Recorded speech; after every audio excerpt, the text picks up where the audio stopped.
Amin. Silakan duduk saudaraku.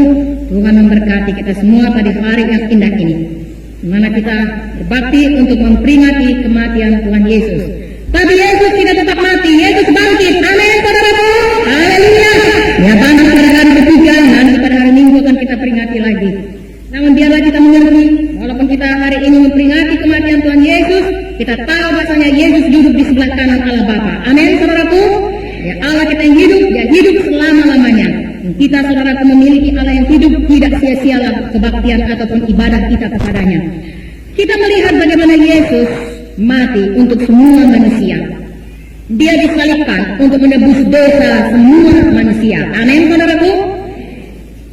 Bukan hanya dosa yang kecil, segala dosa, besar kecil. Apakah itu hitam, legam sekali, merah seperti kesumba atau kain kirmizi, pembunuh, pencuri, dan lain sebagainya, tidak terlalu besar untuk ditebus oleh darah Yesus. Amin saudaraku. Besar kecil tidak mudah saudaraku.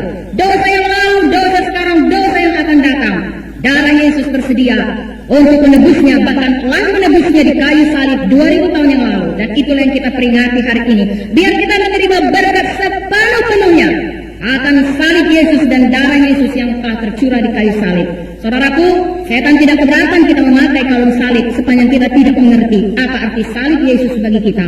Tetapi hari ini biarlah roh Tuhan bekerja di tengah-tengah kita, sehingga kita boleh lagi mengerti betapa kasih Tuhan kepada kita, apa makna pengorbanannya, dan apa yang dapat kita berbuat sesudah kita menerima semua korbannya itu.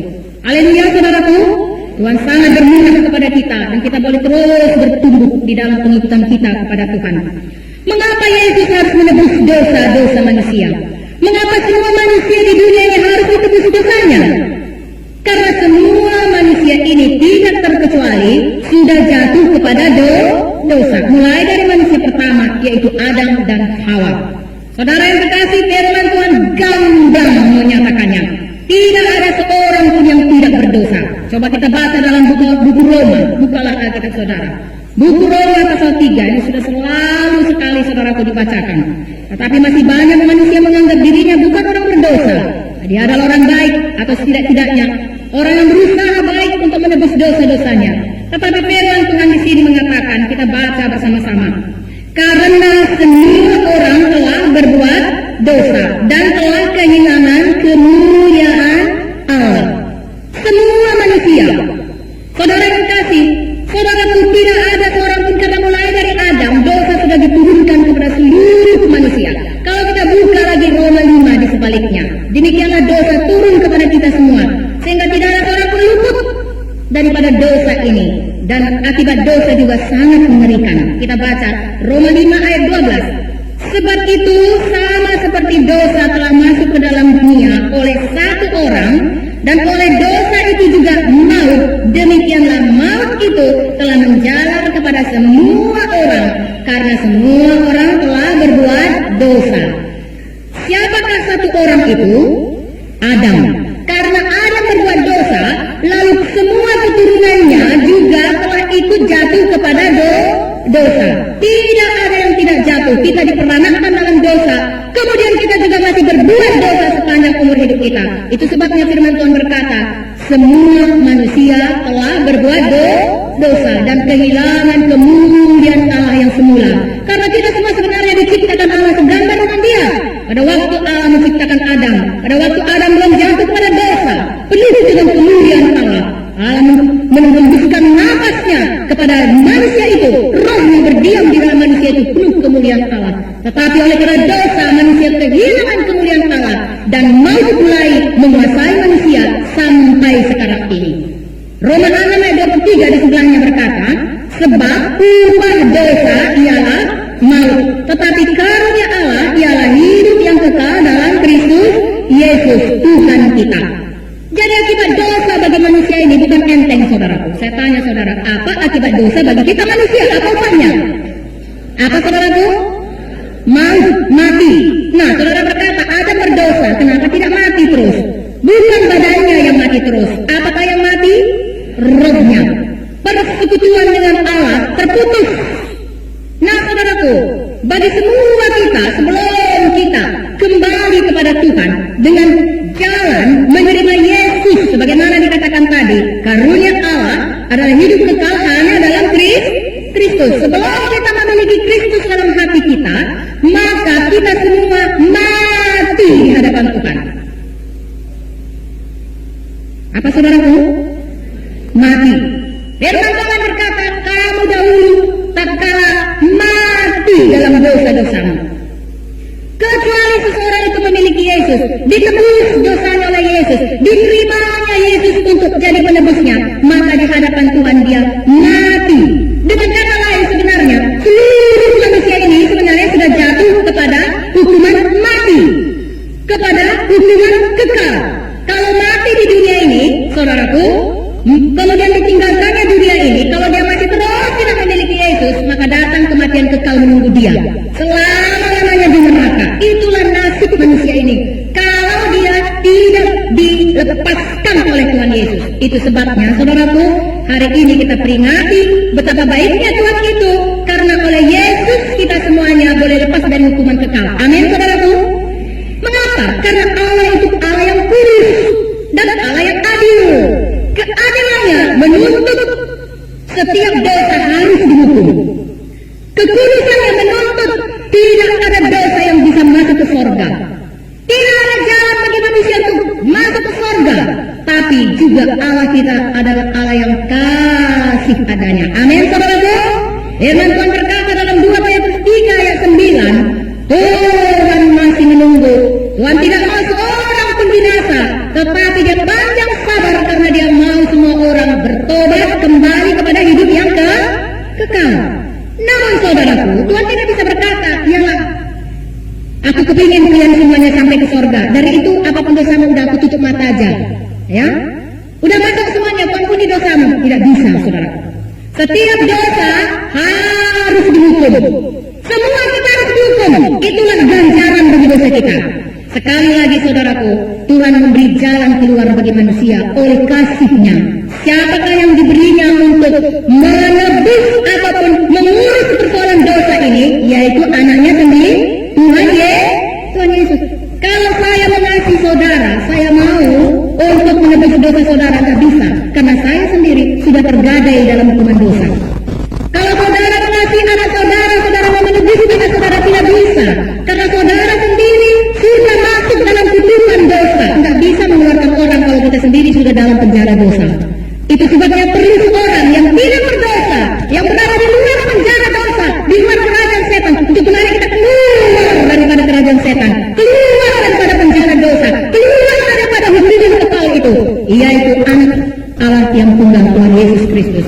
Demikian Allah mengasihi kita semua orang berdosa ini, sehingga dia rela memberikan miliknya paling berharga, Tuhan Yesus Kristus, satu-satunya manusia yang tidak berdosa turun di dunia ini, untuk sanggup, mampu dan bisa menyelamatkan dan menebus dosa-dosa manusia. Haleluya, saudaraku. Inilah berita yang baik. Inilah yang kita peringati hari ini. Karena untuk menebus dosa manusia itu Tuhan Yesus harus mati di salib. Seharusnya kita yang harus mengalami segala hukuman yang diterima oleh Tuhan Yesus. Tapi Yesus sudah dijadikan dosa. Ia yang tidak mengenal dosa, sama sekali tidak mempunyai dosa, tidak berbuat dosa sepanjang umur hidupnya, tetapi dosa kita semua ditimpakan kepadanya, diterima olehnya, lalu dia menerima akibat dosa kita itu di dalam tubuhnya di kayu salib, sehingga saudaraku, dia mati, menderita di kayu salib, turun ke neraka, mengalami kematian, supaya kita tidak perlu lagi dihukum, tapi kita boleh bebas dari hukuman dan menerima hidup yang kekal. Haleluya, saudaraku. Inilah kasih Allah yang dinyatakan melalui salib anaknya. Itu sebabnya 2 Korintus 5 ayat 21. Mari kita baca. Apa katanya 2 Korintus 5:21? Yesus, dia yang tidak mengenal dosa, telah dibuatnya menjadi dosa karena kita, supaya di dalam Yesus kita dibenarkan oleh Allah. Jadi saudara yang kekasih, kita hanya dapat benar karena Yesus sudah menggantikan dosa-dosa kita. Itu sebabnya kekristenan ini, saudara yang kekasih, adalah unik, tidak sama dengan agama lain. Amin, saudaraku. Amin. Kristen ini adalah agama penebusan, ya, dan yang menebusnya adalah Allah sendiri. Jadi Allah turun mengambil inisiatif untuk mengangkat manusia kembali ke sorga. Agama lain, saudaraku, manusia yang berusaha sehabis-habis usahanya untuk kembali ke sorga. Tapi saudaraku, usahanya itu gagal karena firman Tuhan juga gamblang menyatakan, akulah jalan, kebenaran, dan kehidupan. Seorang pun tidak sampai kepada Bapa. Tidak bisa kembali kepada apa? Kecuali melalui aku. Segala usaha yang dilakukan oleh manusia sia-sia. Hanya aku jalan. Dan Bapa sudah mengulurkan Yesus untuk menjadi jalan bagi kita kembali ke sorga. Patut kita terima dengan sukacita. Dan hari ini kita peringati kasih Tuhan itu. Haleluya, saudaraku. Beri kemuliaan bagi nama Tuhan. Pujilah Tuhan. Itu sebabnya kita bersukacita. Jadi agama Kristen bukan sekedar peraturan. Buat ini, supaya kamu mempunyai hak ke sorga. Bukan. Agama Kristen ialah kita yang mati menerima kehidupan baru dari Tuhan. Kita yang mati karena kita menerima Yesus dalam hidup kita, menerima kehidupan baru dari Tuhan, sehingga kita bisa kembali ke sorga. Sementara di dunia ini kita sudah menjadi warga sorga, bisa bersekutu kembali dengan Tuhan. Amin, saudaraku. Amin. Bisakah saudara bersekutu dengan Tuhan? Pada waktu saudara berdoa berkata, Bapa kami yang di sorga, Bapa langsung menjawab doa kita. Amin, saudaraku. Haleluya. Walaupun kita di dunia, kita adalah warga sorga, betapa bersukacitanya. Katakan kiri kanan saudara, saya ini warga sorga, katakan. Dua warga negara saya. Satu warga negara Indonesia, patuh kepada negara ini, tapi satu lagi warga negara sorga. Itu sebabnya saya selalu bersukacita. Lalu senyum kepada dia. Senyumlah. Haleluya. Haleluya. Haleluya. Mengapa kita bisa dapat kartu kewarganegaraan sorga? Karena siapa? Yesus. Karena siapa, saudaraku? Yesus. Dialah satu-satunya jalan kita ke sorga. Puji Tuhan. Mari kita baca kisah penyaliban Tuhan Yesus dalam Alkitab dari Matius 27. Sama-sama buka Alkitab kita, saudaraku. Kita lihat bagaimana Tuhan Yesus disalibkan yang dituliskan di dalam Injil Matius.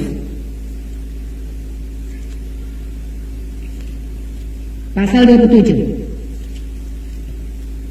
Mulai dari ayat 32 sampai ayat 50. Kita baca bersama-sama. Halaman 43. 1, 2, 3. Ketika mereka berjalan keluar kota, mereka berjumpa dengan seorang dari Kirene yang bernama Simon. Orang itu mereka paksa untuk memikul salib Yesus. Maka sampailah mereka di suatu tempat yang bernama Golgota, artinya tempat tengkorak. Lalu mereka memberi dia minum anggur bercampur empedu. Setelah ia mengecapnya, ia tidak mau meminumnya. Sesudah menyalibkan dia, mereka membagi-bagi pakaiannya dengan membuang undi. Lalu mereka duduk di situ menjaga dia. Dan di atas kepalanya terpasang tulisan yang menyebut alasan mengapa ia dihukum. Inilah Yesus, Raja orang Yahudi. Bersama dengan dia disalibkan dua orang penyamun, seorang di sebelah kanan dan seorang di sebelah kirinya. Orang-orang yang lewat di sana menghujat dia sambil menggelengkan kepala. Mereka berkata, "Hai engkau yang mau merubuhkan bait suci dan mau membangunnya kembali dalam 3 hari, selamatkanlah dirimu jikalau engkau anak Allah. Turunlah dari salib itu." Demikian juga imam-imam kepala bersama ahli-ahli Taurat dan tua-tua mengolok-olokkan dia, dan mereka berkata, "Orang lain dia selamatkan, tetapi dirinya sendiri tidak dapat ia selamatkan. Ia Raja Israel, baiklah ia turun dari salib itu, dan kami akan percaya kepadanya. Ia menaruh harapannya pada Allah, baiklah Allah menyelamatkan dia, jikalau Allah berkenan kepadanya. Karena ia telah berkata, aku ini anak Allah." Bahkan penyaman-penyaman yang disalibkan bersama-sama dengan dia mencelanya demikian juga. Mulai dari jam 12 kegelapan meliputi seluruh daerah itu sampai jam 3. Kira-kira jam 3 berserulah Yesus dengan suara nyaring, "Eli, Eli, lama sabachthani." Artinya, "Allahku, Allahku, mengapa engkau meninggalkan aku?" Mendengar itu, beberapa orang yang berdiri di situ berkata, "Ia memanggil Elia." Dan segeralah datang seorang dari mereka. Ia mengambil bunga karang, mencelupkannya ke dalam anggur asam, lalu mencucukkannya pada sebatang bulu dan memberi minum Yesus minum. Tetapi orang-orang lain berkata, "Jangan, baiklah kita lihat datang untuk menyelamatkan dia. Yesus berseru pula dengan suara nyaring, lalu menyerahkan nyawanya. Di sini kita melihat peristiwa bagaimana Tuhan Yesus disiksa dan kemudian disalibkan sampai kepada matinya di kayu salib. Siapa di antara saudara melihat film tadi malam di TVRI? Oh, haleluya, puji Tuhan. Puji Tuhan, saudaraku. Saya memuji, kami semua memuji Tuhan, saudaraku, melihat bagaimana diputarkan film itu. Memang kita sudah pernah melihatnya, saya kira di sini sudah pernah diputar. Tetapi itu adalah satu mujizat Tuhan, satu keajaiban Tuhan, saudaraku, yang sudah berlaku bagi negara kita ini. Amin, saudaraku. Karena dalam film itu, saudaraku, meluruh firman kebenaran Tuhan disampaikan. Jelas sekali, saudaraku, dinyatakan jalan keselamatan kepada setiap orang mendengar. Itulah berita Injil. Kita tidak tahu berapa jumlah orang yang selamat tadi malam. Karena di situ jelas sekali diundang supaya setiap orang membuka hatinya kepada Yesus dan mengulang doa perdamaian, doa menyerahkan hidup dan menerima Yesus sebagai Tuhan dan Juru Selamat. Amin, saudaraku. Jelas sekali diterangkan di situ, digambarkan bagaimana Yesus mati dan Yesus satu-satunya jalan dan Yesus hidup. Amin, saudaraku. Barang siapa yang mau menerimanya, saudaraku. Oh, tadi malam mereka sudah berpindah daripada hukuman kekal kepada hidup yang kekal karena mereka sudah menerima Yesus dalam hidupnya. Tapi ini juga gambaran, saudaraku, bahwasanya ini sudah sampai akhir zaman. Amin, saudaraku. Bahwasanya Injil diberitakan ke seluruh dunia. Puluhan juta orang melihat tadi malam. Mari kita semua bergerak mengambil bagian kita, saudaraku. Ada kedatangan Yesus yang kedua kali. Lihatlah bagaimana Tuhan membuka jalan Injilnya diberitakan. Tidak ada perkara yang mustahil. Oh, dahulu saya pikir gimana bisa mencapai Indonesia ini, Tuhan. Kalau kita berkorban, berapa paling banyak kumpul ke Stadion Utama 100.000 jiwa, 200.000 jiwa nggak muat, bisa pun sudah berpijak-pijakan. Tapi saudaraku, Tuhan selalu membuka jalan. Kalau Tuhan membuka jalan, tidak ada yang bisa menutupnya. Amin, saudaraku. Kita bersuka cita melihat bagaimana Injil Tuhan diberitakan. Biarlah kita mengerti sungguh-sungguh, saudaraku, betapa pentingnya kita memberitakan Yesus ini. Betapa Yesus sama mengasihi jiwa-jiwa dan mau mereka tidak terhilang, tetapi mereka mengenal Dia sebagai Tuhan dan Juru Selamat pada bisnis dosanya dan membuka hatinya kepada Tuhan Yesus dan menerima keselamatan itu. Lalu Tuhan akan mengubahkan hidupnya. Dan semua ini karena Yesus sudah disalib bagi kita. Amin, saudaraku. Nah, puji Tuhan. Dari itu, saudaraku, biarlah kita semuanya jangan lagi kendor daripada pengikutan kita. Biarlah menyala roh kita. Jikalau kita selama ini, saudaraku, sudah menerima kasih Tuhan, sudah mengerti mengenai salib Yesus dan darah Yesus, biarlah hati kita selalu berkobar-kobar untuk menyatakan ini. Biarlah kita mengerti sungguh-sungguh dan berlari sungguh-sungguh, saudaraku, di dalam hidup kita sehari-hari untuk memberitakan Yesus, untuk menyatakan kasih Yesus, untuk membawa Yesus kepada jiwa-jiwa yang terhilang. Karena memang tidak ada jawaban bagi manusia ini kecuali Yesus. Nah, saudara yang kekasih, kita melihat bagaimana Yesus disalib dan kita sebenarnya bisa melihat gambaran salib itu dalam hidup kita. Tadi Pak Unte berkata, ya, bahwasanya salib itu semua kita mengenal salib. Saudara ada mungkin yang memakai salib. Salib itu terdiri atas dua palang, palang yang mendatar dan palang yang vertikal, palang yang rata dan palang yang dari atas ke bawah. Nah, saudaraku, manusia ini sebenarnya sebelum menerima Yesus, sebelum memiliki Yesus yang tergantung di kayu salib itu, saudaraku, hidupnya sama dengan palang yang mendatar ini. Tanda minus, tanda kurang. Kalau kita sekolah di SD, kalau begini tanda apa ini? Kurang atau tambah? Semua hidup manusia ini kurang kemuliaan Allah akibat dosa. Amin, saudaraku. Tidak memiliki kehidupan, masuk dalam kematian yang kekal akibat dosa. Amin, saudaraku. Tidak memiliki damai, takut. Pertama sekali perkataan takut kepada manusia ialah pada waktu Adam sembunyi di hadapan Tuhan sesudah dia berdosa. Dia berkata, aku takut Tuhan. Itulah yang dimiliki manusia sekarang. Ketakutan, khawatir, bimbang, takut masa depan, takut penyakit, takut kanker, takut gagal, takut tidak ada uang, takut depresi, takut inflasi, semua takut. Mengapa? Akibat dosa manusia memiliki semua tanda minus dalam hidupnya. Amin, saudaraku. Semua kita datang kepada Yesus. Sebelum kita menerima Yesus, kita memiliki sesuatu tanda minus dalam hidup kita. Lalu orang berkata, orang yang kaya Sanudin itu semua orang problema. Aku tak ada problema, pohon besar. Firman Tuhan, ya dan amin. Firman Tuhan berkata, tidak ada damai bagi orang fasik. Orang mau menerima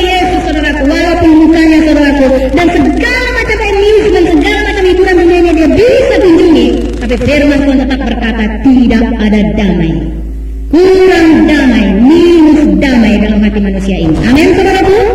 Nah, itulah yang terjadi pada setiap manusia. Dan manusia mencari-cari bagaimana caranya menghilangkan tanda minus ini. Dan sedihnya, kebanyakan salah mencari. Ada yang mencari di dalam minuman keras. Dia pikir kalau aku minuman keras, kalau aku tenggak minuman keras, kalau aku mabuk, hilanglah semuanya itu. Oh, segala macam khawatirku, segala macam perasaanku yang tidak damai. Tapi dia kecewa. Bukan itu jalannya. Ada lagi saudara mencari jalan lain yang lebih sesat. Dia pergi ke dukun-dukun. Karena tidak ada kuasa dalam hidupnya. Terus-terusan ditindas oleh penyakit. Terus-terusan ditindas oleh segala macam persoalan. Oleh karena pekerjaan setan. Saudara yang kekasih, biarlah kita mengerti. Sesudah manusia itu jatuh kepada dosa, dia sekarang sudah memperhambakan diri kepada setan. Selama dia mematuhi Tuhan, Adam dan Hawa, manusia ini, dia menyerahkan dirinya kepada, memperhambakan dirinya kepada Tuhan. Dia mempunyai Tuhan, majikan adalah Tuhan yang hidup. Tapi kalau dia hidup dalam dosa, dia meninggalkan Tuhan, tetapi dia mulai memperhambakan diri kepada dosa, kepada setan. Dari mana datang dosa? Dari setan. Nah, itu sebabnya hidupnya saudaraku tidak ada kuasa Tuhan. Lalu dia mulai mencari, karena manusia ini diciptakan Tuhan untuk berkuasa di bumi ini. Lalu dia hidupnya banyak sekali persoalan. Dia pikir gimana caranya supaya kembali berkuasa. Tidak ada minus kuasa dalam hidupku. Dia pergi ke dukun, salah alamat lagi. Bukannya tambah kuasa, malah tambah dipijak oleh dukun. Itu sebabnya saudaraku kita datang kepada Yesus dan lepas dari dukun-dukun. Amin saudaraku. Lalu semua minus-minus itu digantikan Tuhan menjadi kuasa Roh Kudus, menjadi kuasa dalam nama Yesus, menjadi kuasa sebagai anak-anak Tuhan. Itu yang jadi dalam hidup kita. Nah saudaraku, bagaimana caranya supaya minus itu berubah menjadi plus, supaya minus itu lenyap dari kehidupan kita, supaya segala kekurangan yang kita alami itu sirna daripada kehidupan kita. Hanya satu jalan. Siapakah itu saudaraku? Yesus. Karena hanya Yesus yang disalibkan memalangkan saudaraku tanda kurang itu menjadi tanda tambah tatkala dia disalib di kayu salib di Golgota, sehingga tanda kurang dalam hidup kita semua berubah menjadi tanda tambah oleh Yesus yang mati di kayu salib. Amin saudaraku. Kita melihat saudaraku dalam firman Tuhan berkata, Yesus disalib untuk mengangkat semua kutuk dosa. Mari kita buka Galatia 3, 13-14. Inilah jawaban. Sehingga kita melihat bagaimana hidup kita berubah dari semua minus menjadi semua plus. Karena Yesus mengangkat semua kutuk dosa yang menyebabkan minus hidup ini, lalu memberikan kita berkat Abraham yang menyebabkan kita hidup berkelimpahan. Haleluya. Galatia 3 ayat 13-14. Kita baca kuat-kuat. 1, 2, 3. Kristus kutuk hukum Taurat dengan jalan menjadi kutuk karena kita. Sebab ada tertulis, terkutuklah orang yang digantung pada kayu salib. Yesus Kristus telah membuat ini supaya di dalam dia berkat Abraham sampai kepada bangsa-bangsa lain, sehingga oleh iman kita menerima roh yang telah dijanjikan itu. Saudara, kita perhatikan ayat 13 berkata, Kristus telah menebus kita dari kutuk hukum Taurat, ya, yang menyebabkan hidup kita semua minus. Hukum Taurat itu menunjuk pada dosa. Segala dosa kita sudah tercakup dalam hukum Taurat. Tapi saudaraku, Kristus sudah menebus kita daripada semua dosa itu dengan jalan menjadi kutuk. Sebab ada tertulis, terkutuklah orang yang digantung di kayu salib. Jadi dia digantung di kayu salib, mengangkat semua kutuk saya, kutuk saudara akibat dosa saya, akibat dosa saudara. Lalu ayat 14 dikatakan, Yesus telah membuat ini supaya di dalam dia berkat Abraham menjadi sampai kepada bangsa-bangsa lah. Jadi saudara lihat itu, kalau belum menerima Yesus, kita minus berkat. Sesudah menerima Yesus, kita menjadi tambah berkat. Amin saudaraku. Kalau belum menerima Yesus, kita di bawah kutuk. Tapi kalau sudah menerima Tuhan Yesus, kita mendapat apa? Berkat Abraham. Amin saudaraku. Coba perhatikan lagi. Sebelum kita menerima Yesus, kita minus kehidupan kekal. Betul? Tidak mempunyai kehidupan kekal. Betul? Mengapa? Karena dosa. Tapi sesudah Yesus kita terima di kayu salib, mati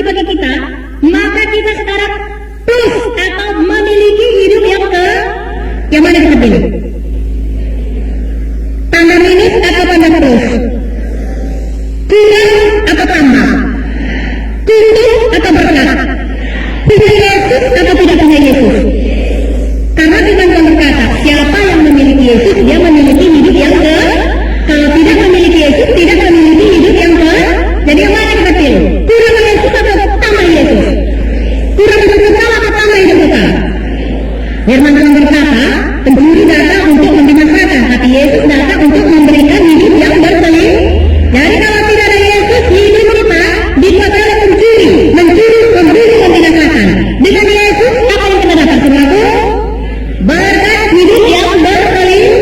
Saudara lihat bedanya, minus plus. Tanpa Yesus dengan Yesus, dan itu semua saudaraku jembatannya adalah salib Yesus. Amin.